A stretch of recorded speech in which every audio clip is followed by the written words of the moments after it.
Hello friends, welcome back to my channel angelinecreations. இன்னைக்கு நம்ம வீடியோல நம்ம சேனல் சப்ஸ்கிரைபர் ஒருத்தங்க சட்டி பத்திரி செய்ய சொல்லி கேட்டிருந்தாங்க. அந்த ரெசிபி தான் பார்க்க போறோம். சட்டி பத்திரிங்கிறது கேரளா அதாவது கோழிக்கோட் மலபார் சைடுல ரொம்பவே ஃபேமஸான ஒரு ஸ்வீட் ரெசிபி தான். பட் நான் இன்னைக்கு ஸ்வீட்டுக்கு பதில் அது சிக்கன் ஸ்டஃப் பண்ணி சிக்கன் சட்டி பத்திரி எப்படி செய்யறதுன்னு காட்ட போறோம் உங்களுக்கு. இது வந்து ரொம்ப யம்மியா இருந்துச்சு. எங்க வீட்ல எல்லாரும் ரொம்ப என்ஜாய் பண்ணி சாப்பிட்டாங்க. ஸோ இந்த சிக்கன் சட்டி பத்திரி எப்படி செய்கிறதுங்கிறத வீடியோக்குள்ளே பார்க்குறதுக்கு முன்னாடி என்னோட சேனலில் இப்போ தான் நீங்கள் ஃபஸ்ட் டைமாக பார்க்குறதா இருந்தால் இந்த வீடியோக்கு கீழே இருக்க ரெட் கலர் சப்ஸ்கிரைப் பட்டனை ப்ரெஸ் பண்ணிக்கோங்க. பக்கத்துலேயே இருக்க அந்த பெல் ஐக்கானையும் கிளிக் பண்ணிக்கோங்க. அப்போ தான் என்னோடய வீடியோஸோட நோட்டிஃபிகேஷன்ஸ் எல்லாமே உங்களுக்கு வரும். இப்போ வாங்க இந்த கேரளா ஸ்பெஷல் சட்டி பத்திரி எப்படி செய்கிறதுங்கிறத பார்க்கலாம். கேரளாவில் சட்டி பத்திரி ஒவ்வொரு ஏரியாவில் ஒவ்வொரு விதமாக செய்வாங்க. நான் இன்றைக்கி செஞ்சு காட்ட போகிறது கோழிக்கோடில் செய்யக்கூடிய ஃபேமஸான சட்டி பத்திரி தான். ஸ்வீட்டுக்கு பதில் இதில் காரம் சிக்கன் வந்து ஸ்டஃபிங் கொடுத்துருக்கேன். இப்போ இதை செய்யறதுக்கு ஃபஸ்ட்டு ஒரு பவுலில் 150 கிராம் மைதா சேர்த்துக்கோங்க. அது கூட 1/4 டீஸ்பூன் உப்பு சேர்த்துட்டு கொஞ்சமாக தண்ணி தெளித்து நம்ம சப்பாத்திக்கு எப்படி மாவு பிசைவோமோ அதே போல் இந்த மாவையும் பிசைஞ்சுக்கணும்.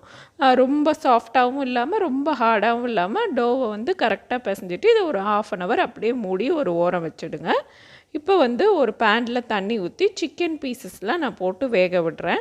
நான் போன்லெஸ் வாங்கலை, போனோடு இருக்கிற பீசஸில் வந்து வேக வச்சு நான் போனை வந்து தனியாக ரிமூவ் பண்ணி எடுத்துக்க போகிறேன். சிக்கன் நல்லா சாஃப்டாக குக் ஆகி எடுத்ததுக்கப்புறம் நம்ம அந்த பீசஸ் எல்லாம் வந்து நல்லா பொடியாக கட் பண்ணி வச்சுக்கலாம். அடுத்து ஒரு பேனில் ஒரு 3 to 4 டேபிள் ஸ்பூன் ஆயில் ஊற்றிக்கோங்க. ஆயில் ஹீட் ஆனதும் ஒரு பச்சை மிளகா பொடியாக சாப் பண்ணி சேர்த்துருக்கேன். அப்புறம் 2 to 3 டேபிள் ஸ்பூன் பொடியாக சாப் பண்ண பூண்டு சேர்த்து எண்ணெயில் நல்லா வதக்கிக்கோங்க.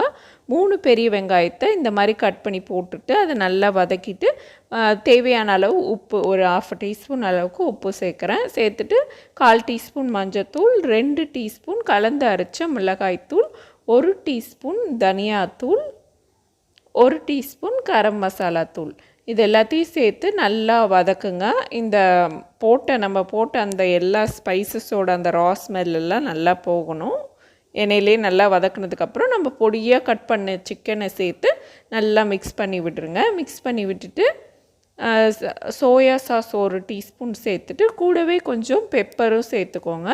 இந்த பெப்பருக்கு வந்து காரம் அளவு நீங்கள் எவ்வளோ வேணுமோ அவ்வளோ எக்ஸ்ட்ரா நீங்கள் சேர்த்துக்கலாம். நான் 1 ஸ்பூன் சேர்த்துருக்கேன். இப்போ இது எல்லாத்தையும் நல்லா கலந்து விட்டு ஒரு ஓரம் எடுத்து வச்சிடலாம். சட்டி பத்திரிக்கு உள்ளே கொடுக்குற ஃபில்லிங் ரெடி பண்ணிட்டோம். அடுத்ததாக நம்ம ஒரு கோட்டிங் கொடுக்கறதுக்காக ஒரு பவுலில் 5 முட்டையை வந்து நான் உடச்சி ஊற்றிக்கிறேன். அதுக்கு தேவையான அளவு உப்பு ஒரு 1/4 டீஸ்பூன் உப்பு, 1 டீஸ்பூன் அளவுக்கு பெப்பர் பவுடர் போட்டுக்கோங்க. இது கூட வந்து நம்ம கருஞ்சீரகம்னு சொல்லக்கூடிய இந்த கலோஞ்சி சீட்ஸையும் ஆட் பண்ணி 1/4 கப்பு வந்து மில்க் சேர்த்து நல்லா இதை வந்து அடிச்சுக்கோங்க. சாதாரணமாக நம்ம ஸ்பூன்லேயே நல்லா அடிச்சுக்கோங்க. அடித்து இதை ஒரு ஓரம் வச்சிடலாம். அதுக்கு அடுத்து வந்து நம்ம மாவு வந்து பிசைஞ்சு வச்சுருந்தோம்ல அதை வந்து குட்டி பால்ஸாக உருட்டி எடுத்துக்கலாம். இந்த பால்ஸை வந்து நம்ம இப்போ வந்து சின்ன சர்க்கிள்ஸாக வந்து நம்ம எப்படி பூரிக்கு தேய்ப்போமோ அந்த மாதிரி தேய்ச்சிக்க போகிறோம். ஏன்னு பார்த்திங்கன்னா நம்ம ஃபஸ்ட்டு வந்து இதை ஒவ்வொரு இதாக வந்து நம்ம லேயர் பண்ணி இது பண்ண போகிறோம். இந்த மாதிரி சின்னதாக ஒரு இதை தேய்ச்சதுக்கப்புறம் அது மேலே ஆயில் கோட் பண்ணிவிட்டு அதுக்கு மேலே வந்து மைதாவை டஸ்ட் பண்ணி இன்னொரு நம்ம தேய்ச்ச அந்த ரொட்டியை வந்து மேலே வச்சு அப்படியே அடுத்தது வந்து ரிப்பீட் பண்ணணும். ஆயில் திரும்ப வந்து கோட் பண்ணிவிட்டு அந்த மைதாவை வந்து டஸ்ட் பண்ணிவிட்டு திரும்ப இப்படியே வந்து 4 லேயர் வந்து நான் பண்ண போகிறேன். நம்ம பிசைஞ்சு வச்சுருக்க மாவில் 2 பேட்ச் இந்த மாதிரி பண்ணி வைக்க, ஒன்று வந்து இது, இன்னொன்று வந்து நான் இதே மாதிரி 4 லேயர் போட போகிறேன். போட்டுட்டு இந்த 4 லேயரும் இப்படி ஒட்டினதுக்கப்புறம் நமக்கு வந்து நல்லா தேய்ச்சிட்டு இதை வந்து சுடும் போது நமக்கு நல்ல தின்னான லேயர்ஸாக கிடைக்கும். அதுக்காக தான் நம்ம இந்த மெத்தடை வந்து யூஸ் பண்ணி நம்ம பண்ணுறோம். இப்போ இதை வந்து நல்லா தேய்ச்சிட்டு நீங்கள் எந்த பாத்திரத்தில் சட்டி பத்திரி குக் பண்ண போகிறீங்களோ அந்த பாத்திரத்தை வச்சு நீங்கள் வந்து கரெக்டாக அதோட பேஸோட அளவை நீங்கள் கட் பண்ணி எடுத்துக்கோங்க. ஒரு நான்ஸ்டிக் கேசரோலில் பண்ணிங்கன்னா ரொம்பவே ஈஸியாக இருக்கும். என்கிட்ட அது இல்லாதனால நான் இந்த மாதிரி கேக் பேனை யூஸ் பண்ணியிருக்கேன்.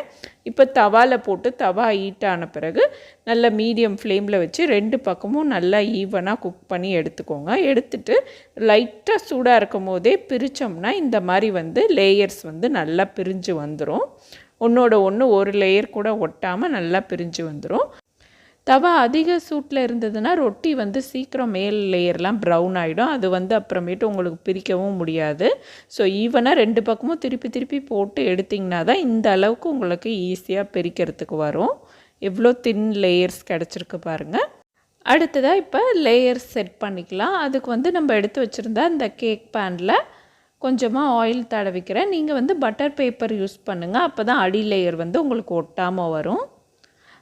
அடுத்தது நம்ம வந்து அந்த வேக வச்சுருந்த அந்த ரொட்டீஸை வந்து நம்ம கலக்கி வச்சுருந்த அந்த எக் மிக்சரில் வந்து டிப் பண்ணிக்கிறேன். ஒரு தடவை நல்லா மிக்சரையும் கலக்கி விட்டுட்டு டிப் பண்ணிக்கோங்க.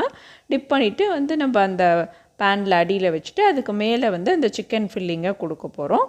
கொடுத்துட்டு இதுக்கப்புறம் அடுத்து இன்னொரு ரொட்டி பீஸ் எடுத்து அந்த எக் மிக்சரில் டிப் பண்ணி திரும்ப இது மேலே வைக்க போகிறோம். ஸோ நம்ம பிசைஞ்ச மாவுக்கு டோட்டலாக வந்து ஒரு 8 லேயர்ஸ் வரும். இதே ப்ராசஸை நீங்கள் ரிப்பீட் பண்ணி சிக்கனும் வந்து ஈவனாக ஃபில் பண்ணிவிட்டு வாங்க. ஒரு லேயரில் அதிகமாக ஒரு லேயரில் கம்மியாக இல்லாமல் நீங்கள் டிவைட் பண்ணி வச்சுட்டு ஈவனாக ஃபில்லப் பண்ணிவிட்டு கடைசி லேயர் வந்து நீங்கள் போட்டதுக்கப்புறம் மீதி ரிமைனிங் இருக்கிற அந்த எக் மிக்சரை அப்படியே மேலே ஊற்றி விட்டுருங்க. அது வந்து பார்க்குறதுக்கும் நல்லாயிருக்கும், டேஸ்ட்டும் அந்த மேல் லேயர் வந்து ரொம்பவே சூப்பராக இருக்கும். இப்போ நம்ம லேயர்ஸ்லாம் செட் பண்ணியாச்சு. இதை வந்து நம்ம வந்து எப்படி வேக வைக்கிறதுன்னு பார்த்துடலாம். நான் வந்து இன்றைக்கி ஒரு தோசை தவாவை வந்து சூடு பண்ணியிருக்கேன். அடுப்பை வந்து நல்ல லோ ஃப்ளேமில் வச்சுட்டு அதுக்கு மேலே இதை வந்து வச்சு ஒரு தட்டு போட்டு மூடி ஒரு வெயிட் போட்டுட்டேன். நல்லா வந்து காற்று வெளியே போகாத மாதிரி சீல் பண்ணி நல்லா மூடி வச்சுட்டேன். 1/2 hour வெந்ததுக்கு அப்புறமேட்டு திறந்து பார்த்து ஒரு டூத்பிக் ஏதாவது வச்சு குத்தி பாருங்கள். வந்து உங்களுக்கு எதுவுமே ஒட்டாமல் வந்ததுன்னா நல்லா வெந்துருச்சுன்னு அர்த்தம்.